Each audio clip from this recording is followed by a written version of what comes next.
बिस्मिल्लाहिर्रहमानिर्रहीम। अस्सलाम वालेकुम। 94 न्यूज़ की खास खबरों के साथ मैं हूं ताहा। बुलेटिन में कुछ अहम खबरें शामिल करते हैं।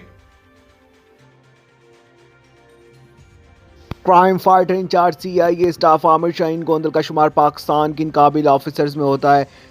वो जिस जिला में भी होते हैं अपनी ड्यूटी के फ़राइज़ सर अंजाम देते हैं। वहाँ जराइम पेशा लोग जुर्म करने से पहले इस बात को ज़रूर सोचते हैं कि इनका इंजाम क्या होने वाला है। आमिर शाहीन और इनकी पूरी टीम में फ़र्ज शनास होने के साथ साथ और भी क्वालिटियाँ मौजूद हैं जो शायद ही कोई जानता हो। वो ये है कि आमिर शाहीन और इनके मातहत अमले मुलाजमीन बैडमिंटन के बहुत अच्छे खिलाड़ी हैं। वीडियो में आप देख सकते हैं CIA स्टाफ के साबका CHO खुरम शहजाद तारड़ और मुहर्रर वहीद यूनस दोनों एक तरफ और आमिर शाहीन एक तरफ गेम खेल रहे हैं। सख्त मुकाबले के बाद आमिर शाहीन ने गेम अपने नाम कर ली। इसके अलावा दीगर अमला के मुलाजमीन जिनमें फ़खर एजाज, अहमद जमाल, नसरुल्लाह, वहीद बेग अच्छे खिलाड़ी हैं जो रोज़ाना बैडमिंटन खेलते हैं। आमिर शाहीन गोंदल का कहना है कि खेल ऑफिसर्स को तंदुरुस्त, तवाना और चुस्त बनाते हैं।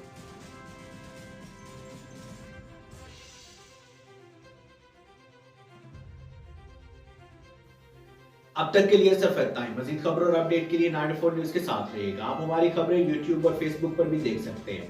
मजीद खबरों की तफसीलात के लिए हमारी वेबसाइट विजिट कीजिए www.94news.us। अपना ख्याल रखिएगा। अल्लाह हाफिज।